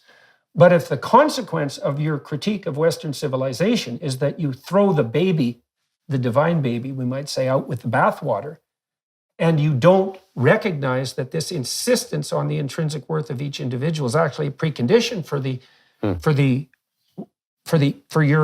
for your objection to slavery, you're going to destroy the very thing that you think that you're promoting. I think we're doing that right now. I think we're doing that as well. That is what I think we're doing. Yeah. And so I mean, you put it beautifully, and I agree with what I've understood you've said, but I'd just add to it, how stupid are we if we not only fail to learn from one another, but we won't bring back the great figures of history and the learning of time to the table for their wisdom as well? Why not tap into that? Well, that's and what we'll we're avoid a supposed heap to do more when you mistakes. get educated. Yep. Yeah. Well, And- we're certainly doing that with regard to Wilberforce. And That's my point. Well, it's kind of a miracle in some sense, and I truly don't understand this. You know, I was in the UK earlier this year, and I went to one of the chapels there that had I think it was in Oxford, but it might have been in Cambridge, that had a statue of Wilberforce. You know, and that was a rather emotional moment for me because I know that he was a stunningly remarkable person, and it was out of his efforts that Britain organized itself for 175 years to suppress slavery. And so with his teammates. Never forget his teammates. Right. Just like budget repair in Australia. It's team. Right. But he led it. And also with his alliance with great figures of the past. I mean, his morality was informed by his Christian faith, and that emerged out of this great Judeo-Christian tradition. I mean, he didn't do that. He did that by allowing that spirit to inhabit him. He didn't do that on his own, right? So, but what I really can't understand it's very difficult for me to understand why that story isn't more well known and more celebrated, especially among people who purport to be advancing the doctrine that we need to fight against oppression. It's like, well, here's a man who did it. Here's why he did it. And the historical evidence on that is quite clear. And like you said, it's a perverse story because he was extremely entitled and an attractive person and could have wiled away his time. He died penniless. Uh-huh. He gave it all away. Uh-huh. Uh-huh. So why don't we teach that story? Like, what the hell's going on exactly? Why would that be suppressed in some real sense? It's really quite stunning. It is stunning, and it troubles me deeply. Mm-hmm. And perhaps, Jordan, it's because it raises the question of this. Was the Christ that he believed in real? Mm-hmm. And, oh no, we don't want to confront that possibility. Mm-hmm. But I say, personally, I think every one of us should. Mm-hmm. Well, it seemed to work for Wilberforce. And so, I've been thinking about this in detail too. And so, of course, these questions always hinge on what you mean by real. But I would say that pain is pretty real. Everybody acts as if that's true. That's for sure, right? We feel it. Everyone acts like pain is real. And so then you might say, well, if pain is real, what allows you to cope with pain or transcend pain must be more real. Because if something's real and you encounter something that is more significant than that, you have to attribute reality to that. So I just walked Via Dolorosa, the Stations of the Cross, with Jonathan Pageau in Jerusalem. And whether or not the events that took place at each of these stations actually took place there is in some sense beside the point. You can think about it as a dramatic forum, Jerusalem itself. And if you're a pilgrim, you can go walk through this catastrophic story of tragic suffering. And because I'm a psychologist, I'm always thinking, well, what exactly, strip away the religious issue for the moment, what exactly are people doing when they apprehend the figure of the crucifixion and when they do something like consider Christ's passion or walk the stations of the cross? What are they doing psychologically? And I actually think it's quite clear. I think that what people are doing is voluntarily exposing themselves to a portrait of tragic suffering. And more than that, there's more to it than that, but that's a good place to start. It's like, let's say we all have to deal with the catastrophe of life, with the pain and limitation of life. And so then you might say, well, how do you do that? How is it even possible to do that? And one answer might be hide from it, bury your head in the sand. And I'm not being smart about this. It's like the less you think about your mortal vulnerability, the better off you'll be. It's an insoluble problem. Your best bet is to run away from that realization, to keep yourself blind, and maybe to busy yourself with as much hedonic pleasure as you can possibly manage. Drown your sorrows. Well, and that's understandable, right? You could say, okay, well, a case can be made for that. But it's not a very psychologically astute case, because one of the things that psychologists have figured out in the last 100 years is that if you want to stabilize people psychologically, and if you want to imbue them with courage, then what you do is you help them expose themselves voluntarily to the things they're afraid of that they're avoiding. It's a very powerful technique. That's exposure therapy. And what exposure therapy seems to do is to make people braver. And I'll tell you how exposure therapy works, because it's no joke. So I had a client who was afraid that he would cut himself. And he was afraid that if he was on the top of a building, that he would jump off to his death. And one of the exercises we worked out was that he would sit at the top of his building near the edge with a knife. Right? And that's a very frightening thing to do as a therapist, because he's saying, look, I have this impulse to slash my throat and to jump off a building. And I thought, well, why don't you confront both of those things at the same time? Now, we worked up to that, but I'm just using that as an example to show you how intense that exposure therapy can be. It's like we need to identify what, okay. So then you might think, well, what are people most fundamentally afraid of? And I would say, well, it's something like pain and death. And then even more particularly, it's unjust pain and death. And that's really at the core of the crucifixion image and story, because it's unjust suffering and death. And so the psychological, what would you say?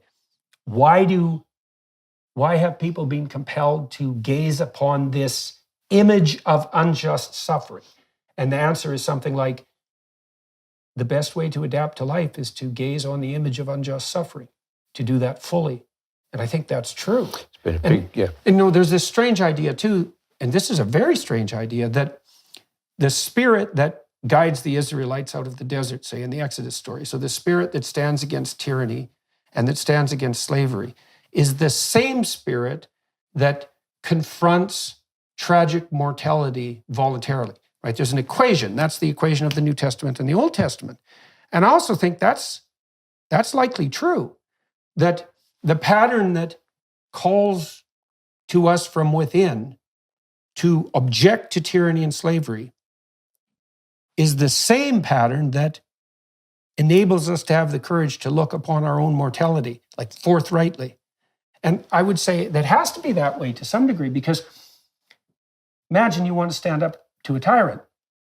Well, you could put your life at risk to do that, right? I mean, if you're going to speak truth to power, to use that terrible cliche, you're going to have to face the fact that you might be hurt and even killed in doing so. And so how can it be different to face the inevitability of your own mortality for a moral cause and stand up to a tyrant? Those have to be the same thing. And so I would say it's time for all of us to learn that these axiomatic presuppositions, like the idea that part of what gives us intrinsic value is the fact that we're reflections of the Word made flesh, that actually turns out to be true. It's not just it's true in the deepest possible sense. And if we abandon that, which is what we're doing, we're not going to eradicate tyranny, we're going to fall prey to it. And the fruit of abandoning it is all around us, and it's rotten. The misery is extraordinary. But you see, I mean, I think if I could respond, you're talking to somebody, of course, who believes that gospel story is actually true. I should say that right up front. And as you and I have talked about, people actually they say it to my face sometimes. I don't want to say this gently, I don't want to say it judgmentally, but they say, "Oh, John, you wouldn't know what suffering is. Look at you, you had everything, Yeah, that's easy to say about someone else. Well, on the surface of it, look, I'm privileged just to be an Australian. Right, definitely. I've enjoyed good health and a wonderfully happy marriage. I've got 4 kids, I've got grandkids. I've had opportunity. But acclaim. But I've known, by some. Right. Not many. Right. I think there's about 5 out there somewhere, including the dog, who loves me because I feed him. But I have known real suffering. I've known pain, and I've had to grapple with it. And I've had to ask, why suffering? Well, I think we bring suffering on ourselves because we are so selfish. It's an old-fashioned word for it called sin, but we're self-centered. But then, does anybody understand? Well, I think the Christ understands. I think Jesus does. That's the thing I've come to realise has been so humbling when I thought, poor little me, I have suffered. And, by any stretch of decent evaluation, I've known some pretty awful things, times, loss and what have you. But what we see there is a picture of the God-man knowing injustice that exceeds any injustice I've known. Loneliness that exceeds any loneliness that I've known, and loneliness is a dreadful thing. And pain, physical and emotional, beyond anything that I can compare myself to, in order that he might take mine from me. The story is a culmination of all those things, in some real sense. And in taking that on himself, I then, in a way that I don't fully pretend to be able to explain, I can place that back on him, and because he rose, he's not captured by it. We can rise too. And that's, to me, it's something like the most important issue that each of us need to grapple with. Can this possibly be true? Well, it's something like adopting a form of metaphysical courage that's transcendent, right? Because let's say you have to take on the suffering of your own life forthrightly, and to the degree that you're able to do that, you'll be able to maintain your moral compass despite your suffering and maybe work to ameliorate it. And in order to do that, you have to adopt a particular pattern of being. And that pattern of being isn't just unique to you. Like, you have to manifest it in your own life, but the pattern is universal and it's divine and sacred for exactly that reason. And the pattern is something like forthright confrontation with those things that terrify you. So there's a story. This is very cool. And some people have heard me talk about this before, and maybe we can close with this. Here's something that I've been chewing on that's quite the miracle. And I don't know how else to really explain it. So when the Israelites are lost in the desert, they start to become fractious and idol worshiping. And so they fall prey to ideological possession, fundamentally. They lose faith in the spirit that brought them out of tyranny. And no wonder, because they're in the desert. It's like they're not having a good time. So it's no wonder they get faithless. But what happens when they get faithless is that God sends poisonous snakes in to bite them. And you might think, well, that doesn't reflect very well on God. And that's one of the interesting things about the Bible, is that there are plenty of stories that have that strange paradoxical twist. But it doesn't matter. The story really means that just because you're lost doesn't mean there isn't something stupid you can do to make it worse. And faithlessness will certainly make it worse. And so God sends in these poisonous snakes. And the Israelites are getting bitten pretty good. And so they go to Moses and they say, look, we're sorry that we're so faithless and useless and fractious and divided. But, the snakes are getting a bit much. So maybe you go have a chat with God and get him to call them off. And so Moses says, okay. And he goes and talks to God. And God says, he's irritated with the Israelites, but he can be bargained with, apparently. And Moses makes the case for the Israelites. He said they've been punished enough. And God, what should happen, or what could happen, is that God just gets rid of the snakes. He sent them to begin with. He can just chase them away. But that isn't what happens.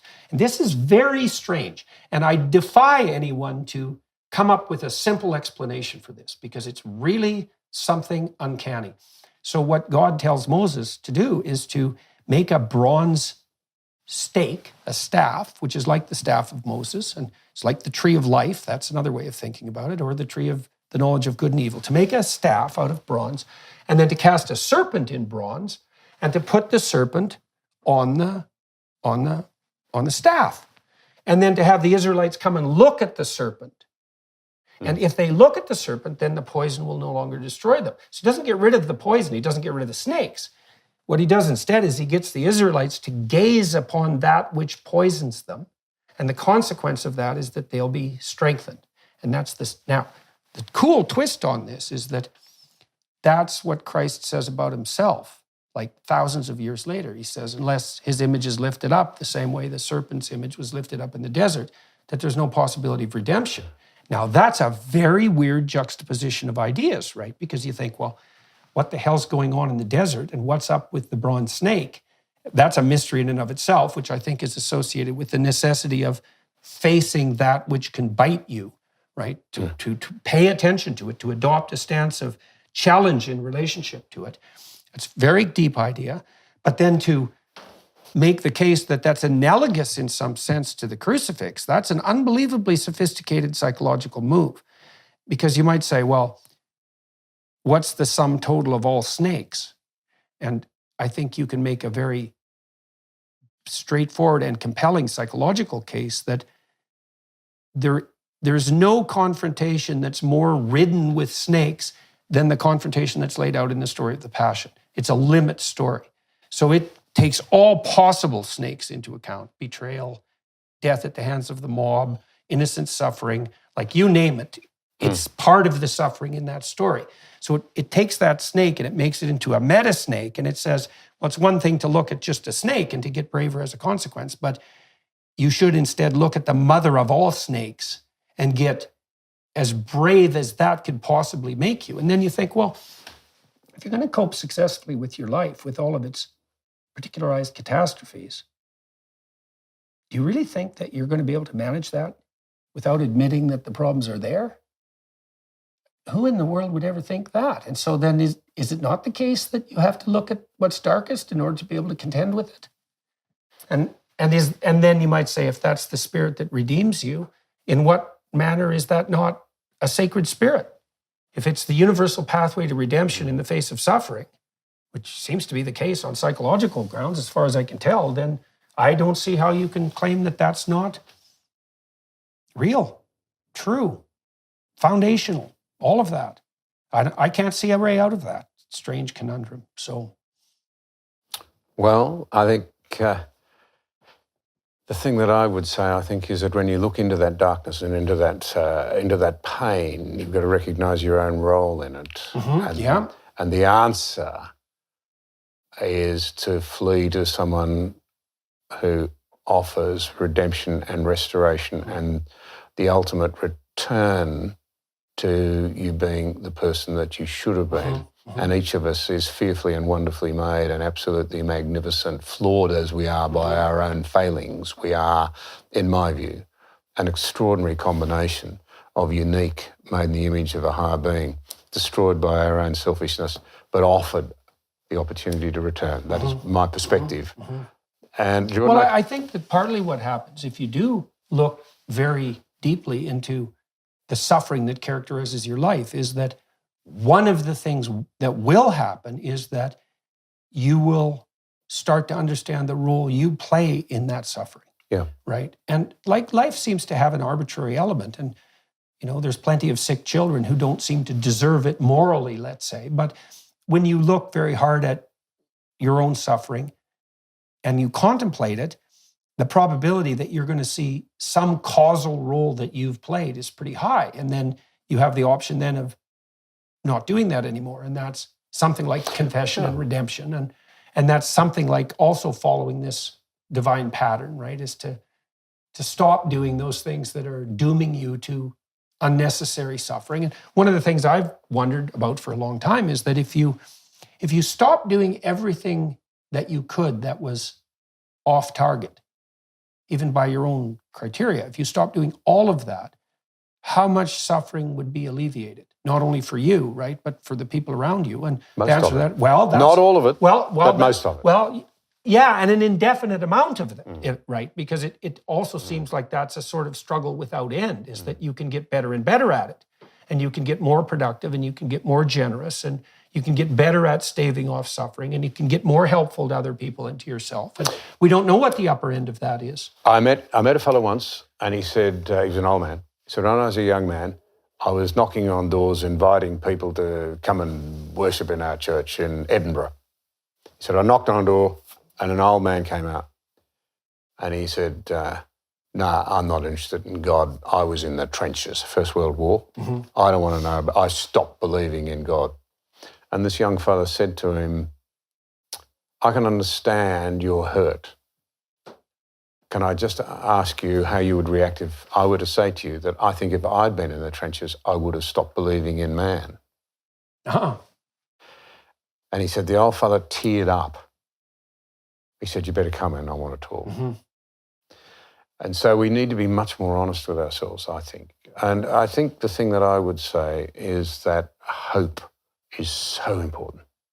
And for me, the hope is the eternal hope, for me. And the only thing I would say humbly to others is think carefully before you dismiss it too lightly. Right. I've had to try and make sense of the conundrum that is life, of good and evil, of joy and of pain. And what keeps me going is the secure hope. It is for me very real, that the wounds will be bound up and the joy will be complete. And I'll be the person I should have been. A lot of people would be very relieved to hear that. And restored in relationship. Yeah, well, part of that is the injunction we talked about earlier, not to throw the baby out with the bathwater. It's like, you know, we should all be concerned about the continuing possibility of atrocity and oppression in the world. But then, and we should be very cognizant of the role our own cultures, the cultures that have delivered to us our privilege, let's say, that have played in maintaining that oppressive regime. But at the same time, we should very carefully differentiate what has been done that's been right and good. And Wilberforce is a great example of that. By their fruits. I know. Right. And we sort of say, oh, so-and-so was a religious nut, and look what they did. Yeah. Look at the towering figures. Just think of them. Yes. Incredible. And then ask yourself in all seriousness if you could have done as well. He was followed by Lord Shaftesbury, another privileged man, who got the kids out of the mines and out of the chimneys and got some basic rights for women and some labour laws that worked. Right.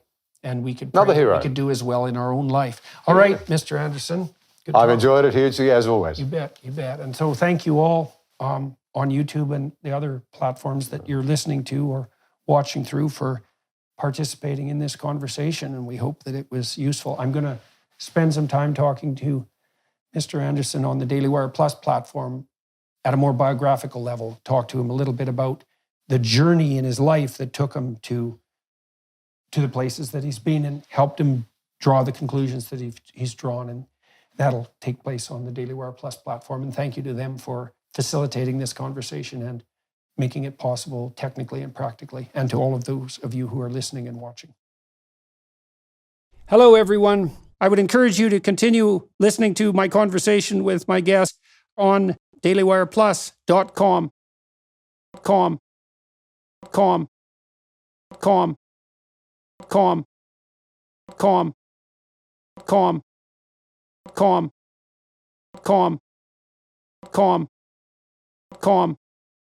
com.